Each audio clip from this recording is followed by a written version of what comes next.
Честь среды, 16 октября, в материалах наших корреспондентов. Это итоги дня. В студии Петр Васильев. Здравствуйте, вот основные темы. В России проиндексируют пособие по безработице. В следующем году оно вырастет на 7,3%.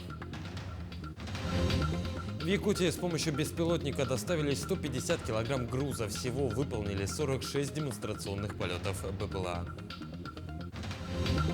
Ожидаются осложнения в работе паромных переправ. Расскажем, когда ждать закрытия крупных рек и главной водной артерии реки Лены. Север в моей крови. В Ленском историко-краеведческом музее прошло открытие выставки ленской художницы Альбины Колбик. Юные боксеры из Нерюнгри снова среди лучших. Сборная команда вернулась с победами с дальневосточного турнира в Благовещенске и республиканского турнира по боксу.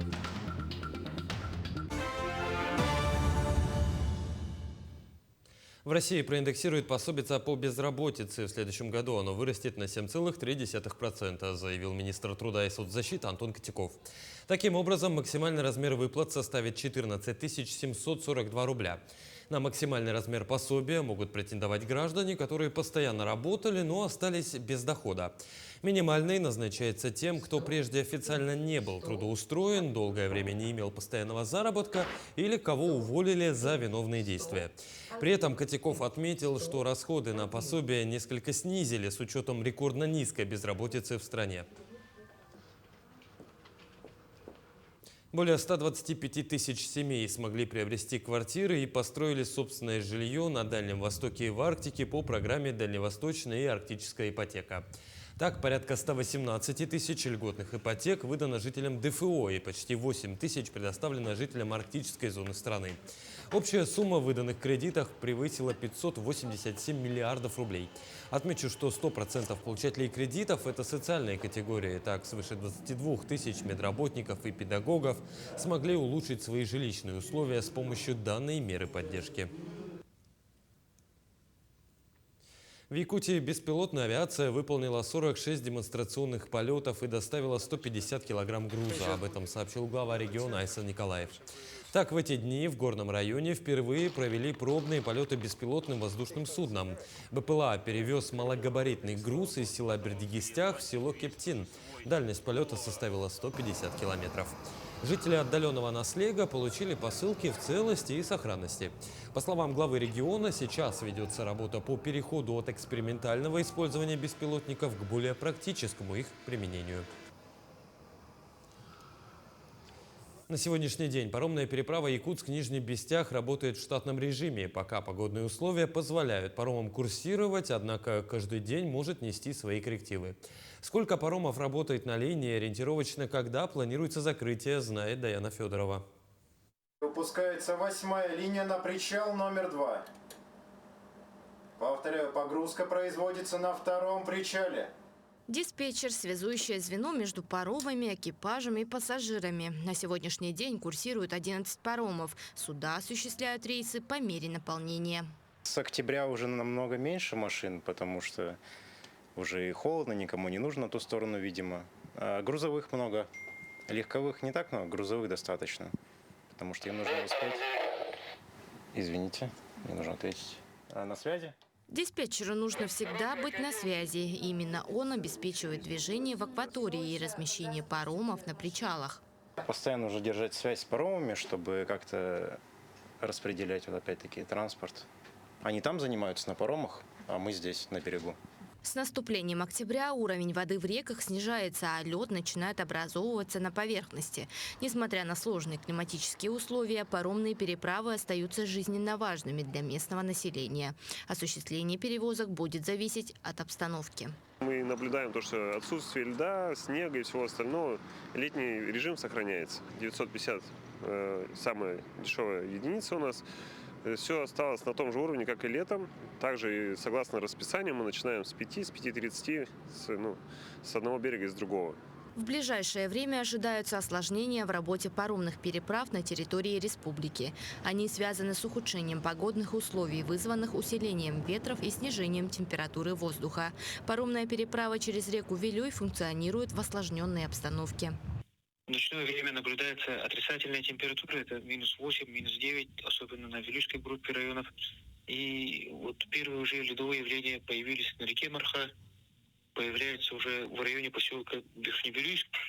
И все равно погода берет свое, и ожидается то, что 2-3 дня уже закрытие паромных переправ. Ну а на переправе через реку Алдан закрытие также планируется в ближайшие дни. Через реку Лену завершение перевозок планируется в период с 18 по 22 октября. Сроки закрытия могут корректироваться в зависимости от гидрологической обстановки. Даяна Федорова, Джилстейн Иннокентьев, Якутск.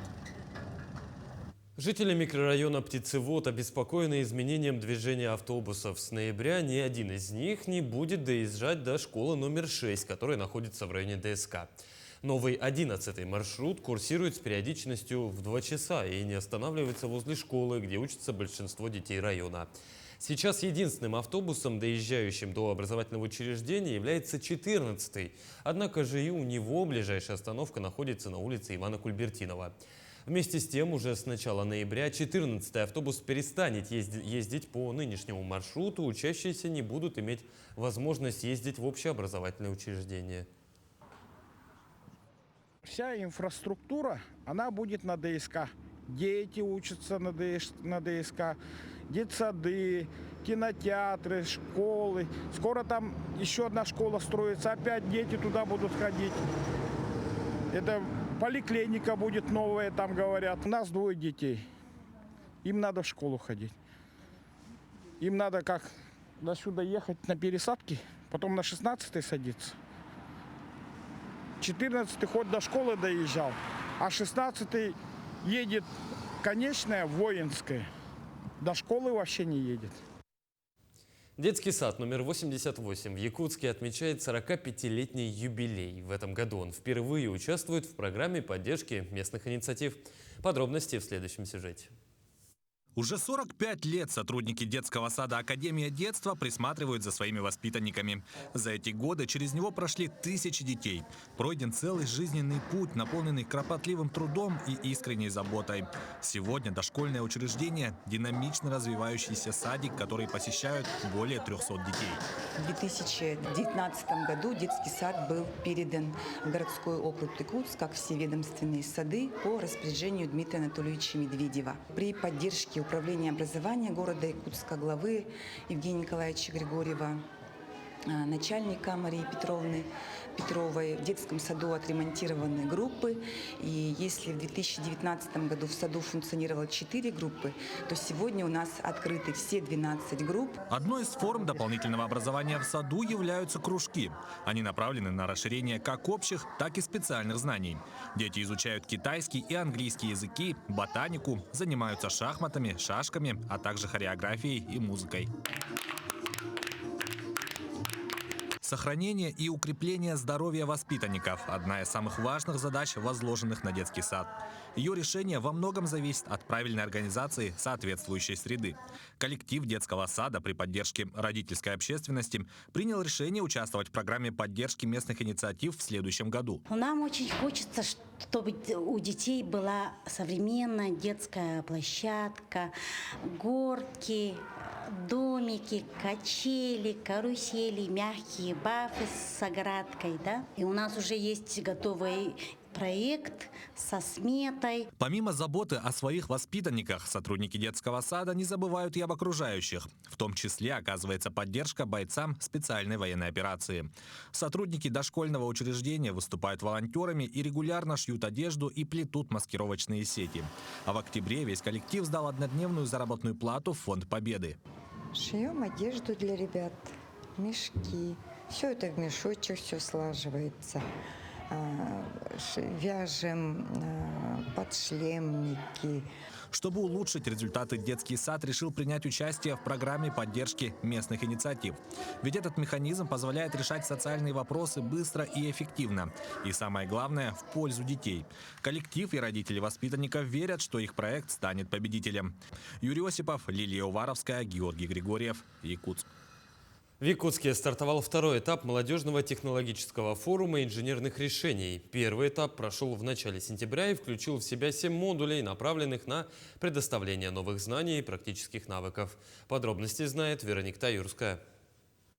Форум «Горизонт» дает возможность презентовать свои инженерные проекты и технологические решения перед экспертным жюри, состоящим из представителей инвестиционных фондов, технологических компаний и профильных министерств. Сегодняшний формат, мне кажется, очень интересный, комфортный, позволит отобрать лучшие из лучших проектов, которые достойны, прям реальной поддержки. Мы выбрали, сконцентрировались сегодня исключительно на Северо-Восточном федеральном университете имени Амосова. И сегодня будут представлены 8 проектов. Будем рассчитывать на то, что нам удастся сегодня провести интересный очень формат. Это аукцион по мерам поддержки. И те, собственно, проекты, которые получат наибольшее количество голосов, мы включим в программу деятельности «Нод-Север». А программа деятельности «Нод-Север» уже позволит, наверное, нам применить конкретные финансовые инструменты. Формат питчинг-сессии будет проходить в виде аукциона. Каждая команда-участник сможет выставить свой проект на торги, представив его ключевые особенности, преимущества и перспективы его реализации. Одним из 8 проектов стал наноуглеродный модификатор для бетона. Ставили проект по модификаторам на основе графена для бетонов. И в рамках этого проекта, получается, мы с ними начали работать над совершенно новым по совершенствованию составов взрывчатых материалов. То есть какая проблема существует? Да, бетоны сами по себе, они имеют определенный срок службы. То есть из-за этого в течение какого-то времени приходится либо снимать покрытие и укладывать новое, либо производить какой-то мелкий щелевой ремонт, может быть, да. Кроме наноуглеродного модификатора для бетона, молодые ученые представили композиционные бионические протезы нижних конечностей, багаж-гараж и многое другое. Все представленные проекты были разработаны в конструкторском бюро СВФУ имени Максима Кировича Амосова. Это наши представители молодежных научных лабораторий. И путем вовлечения как раз-таки молодежи в научно-исследовательскую деятельность ведется такая большая повестка вовлечения и развития инженерно-конструкторской деятельности. У нас внутри университета, так и в целом по нашей республике Саха-Якутия. На первом этапе участникам предстояло разработать презентацию своих проектов. На втором этапе молодые ученые презентовали свои разработки потенциальным инвесторам. Сам форум продлится до 18 октября. Вероника Таюрская, Нюргун Старостин, Якутск. От каких лакомств лучше отказаться и почему необходимо соблюдать правила гигиены? Об этом алданские школьники узнают из лекций, подготовленных сотрудниками Роспотребнадзора.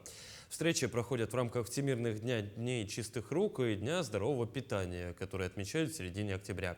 О том, какая еда полезна и для чего нужно мыть руки, вспомнили и наши корреспонденты. Сейчас у мальчишек и девчонок вовсе не разминка и не минутка отдыха. Ребята осваивают на практике, как правильно мыть руки.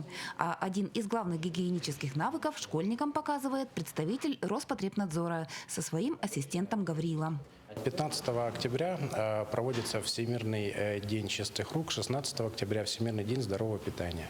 В рамках этих мероприятий мы напоминаем детям о важности мытья рук, а также о необходимости здорового питания для комплексного развития организма и успехов в учебе, в спорте и иных достижениях.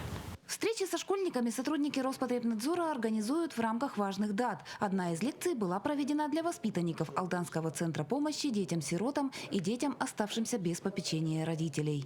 Мероприятие, мы думаем, будет очень интересное, насыщенное. Алексей Викторович пришел к нам, чтобы просветить наших детей на тему гигиены, чистоты и здорового питания. Почему не стоит кушать много сладкого и пить газированные напитки? Что лучше, суп и каша или блюдо быстрого приготовления? В ходе лекции также была рассмотрена тема правильного питания. К слову, ребятам тоже было о чем рассказать. Какие продукты вредны, мальчишки и девчонки знают. Работу в этом направлении, естественно, мы ведем. У нас разработано меню, поэтому столовая у нас строго кормит по требованиям, скажем так, закона, да, назовем это так. Ведем работу по просвещению, что действительно чипсы, дошираки и вся эта не очень полезная еда, она не приносит ни здоровья, мимолетную радость, скажем так. Ребята узнали не только о вредной пище, но и о полезной, а также о продуктах, богатых микроэлементами и витаминами, которые столь важны для растущего организма. По мнению взрослых, работа с подрастающим поколением в данных направлениях должна вестись постоянно. Мне кажется, что если бы все люди умели мыть правильно руки, делали это тогда, когда необходимо, инфекционное отделение, по крайней мере кишечное отделение, было бы абсолютно пустое. Занятие завершилось, и пришло время подкрепиться. Для юных слушателей гости приготовили вкусное и полезное угощение – батончики гематогена. Татьяна Вахнина, Сергей Шипачев, Александр Лукин, Алдан. В Ленском историко-краеведческом музее прошло открытие выставки ленской художницы Альбины Колбик «Север в моей крови». Встреча прошла в виде интересного интервью, в котором участвовали все посетители экспозиции. Отмечу, что Альбина не ограничивается только живописью, она также работает с декорированием ковров и одеждой. Техника, которую она использует в своих работах, включает различные элементы и методы. Художница работает как с традиционными материалами, такими как краски и холст, так и с современными технологиями. Это делает ее творчество многогранным и разнообразным. Друзья и коллеги поздравили Альбину с ее первым вернисажем. Первое, что это было, я писала портреты за 100 рублей в студенчестве. Ну, это чтобы сходить в кино, там, не знаю, пирожок купить в столовой. То есть это была первая такая возможность, и именно это была карикатура, шаржи. То есть тогда я начала именно изучать, наверное, как-то физиологию человека, и именно поэтому мне легко даются портреты.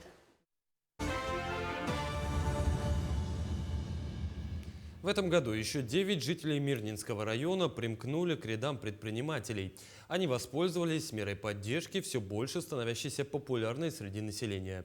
Эти и другие главные новости Мирнинского района в дайджесте Анны Васильевой. В этом году еще 9 жителей Мирнинского района примкнули к рядам предпринимателей. Эти люди воспользовались мерой поддержки, все больше становящей популярной среди населения социальным контрактом. Государственная социальная помощь в этом году будет оказана на сумму более 11 миллионов рублей. На сегодня мы освоили более половины.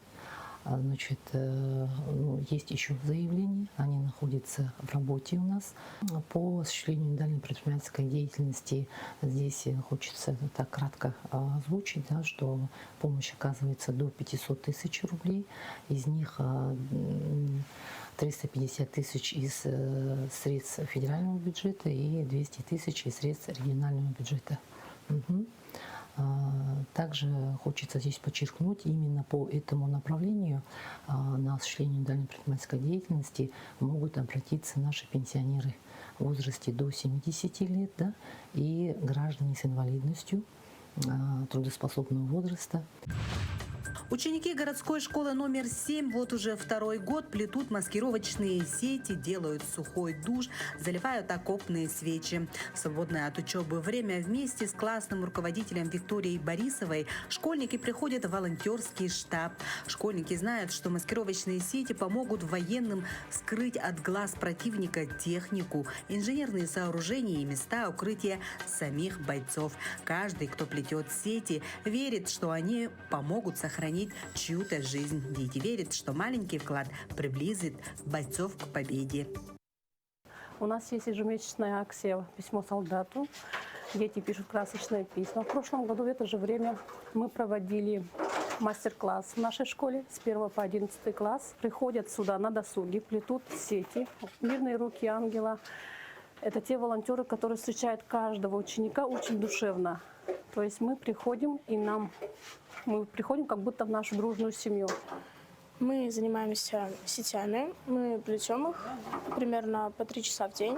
Мы приходим, занимаемся и плетем почти полную сеть.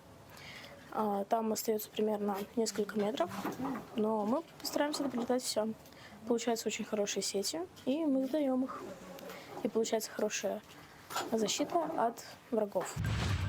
Благодаря недропользователям школы Мирнинского района получают комплекс материальных ресурсов, необходимых для полноценного функционирования образовательного процесса. Так, например, в школе села Арылах в этом учебном году обновили спортивные залы и инвентари.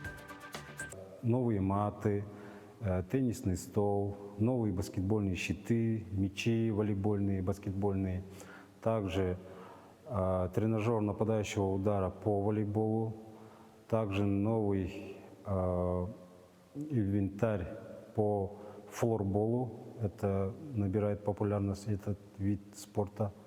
А по флорболу мы получили всю экипировку и инвентарь.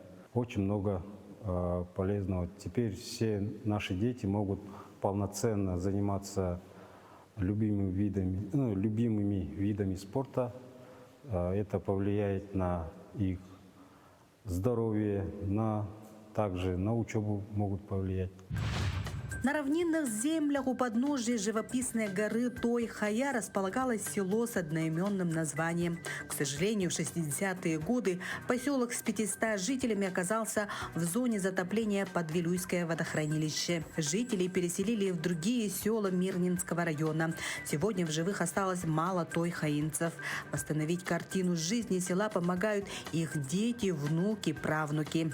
В память о родине своих предков Дарьей Габышевой создан музей памяти в селе Арылах.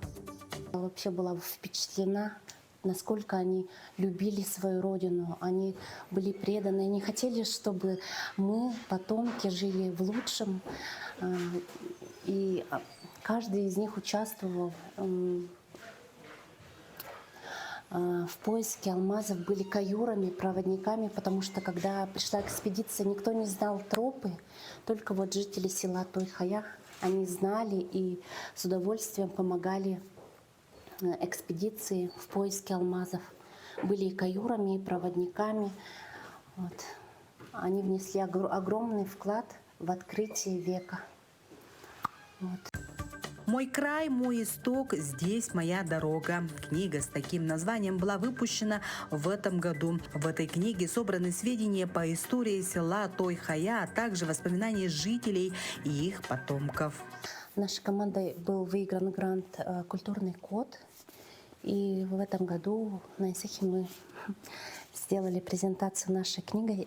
Здесь собрана вся история села Той-Хая, жителей, воспоминания о музее. То есть вот это вот тоже для нас это огромный шаг и возможность сохранить историю, память, передать нашим детям, чтобы знали историю, помнили. Судьбы той-хаинцев неразрывно связаны общими корнями, общей памятью и безграничной любовью к родным истокам. По словам авторов книги, только так сохраняется времен связующая нить, и только так сохраняется историческая память. Копилку золотых медалей, которые завоевывают нерюнгринцы на соревнованиях самого разного уровня, вновь пополнили спортсмены, вернувшиеся сразу с двух очень серьезных турниров по боксу. Наша съемочная группа в Нерюнгри встретилась с чемпионами. Вновь юные нерюнгринские боксеры доказали, что их уровень подготовки и спортивное мастерство достойны самых высших наград. Накануне ребята вернулись с дальневосточного турнира в Благовещенске и республиканского турнира по боксу, прошедшем в столице региона, куда оспаривать медали съехались 140 юных спортсменов из 15 районов и городов республики. Сложно, потому что якутский бокс, он всегда славился, тем более мухачами, там легковесами, он всегда славился. И всегда, когда привозишь ребят в легких весах, мандраж идет, потому что они все хорошие. Там нету плохих. Тем более 10-й год у них прошла спартакиада летом, а 9-й год они практически все боксировали на Дети Азии. То есть команды у всех в каждом улусе, в каждом районе команды очень сильные. Дальневосточный турнир по боксу, посвященный памяти мастера спорта СССР Виктора Лихогры, собрал более 200 участников из разных регионов Дальневосточного федерального округа. Тем не менее, нерюнгринцы вновь показали свой высокий уровень и заняли 3 первых места. В Благовещенске я провел 2 боя, а в Якутске 4 боя на все дни соревнований. Везде боксеры хорошие, и не сказал бы, что есть плохие. И в Благовещенске, и в Якутске было тяжело первые места вырывать. 8 лучших боксеров каждой весовой категории республиканского чемпионата получили право на участие в январском турнире сильнейших. 4 юных нерюнгринцев, занявших первые места, в их числе. На соревнованиях я провел 3 боя. В первом бою закончил в первом раунде, во втором закончил в третьем раунде. В третьем бою боксировал с нюрнбергским боксером. Бой был очень тяжелый. Провел все 3 раунда, выиграл раздельным решением судей. Ну, вот так. В организации этих поездок большую помощь оказала нерюнгринская компания «МИГ», поддерживающая юных спортсменов. Сейчас боксеры готовятся к всероссийскому турниру памяти Сергея Исмаилова и Николая Размахнина, а также к сборам. Они пройдут в Чеченской Республике, после которых состоятся матчевые встречи со сборными Чечни и Дагестана. Иван Лазаренко, Вадим Барашков, Нерюнгри. Таким увидели этот день наши корреспонденты. Ну а я с вами прощаюсь. До встречи.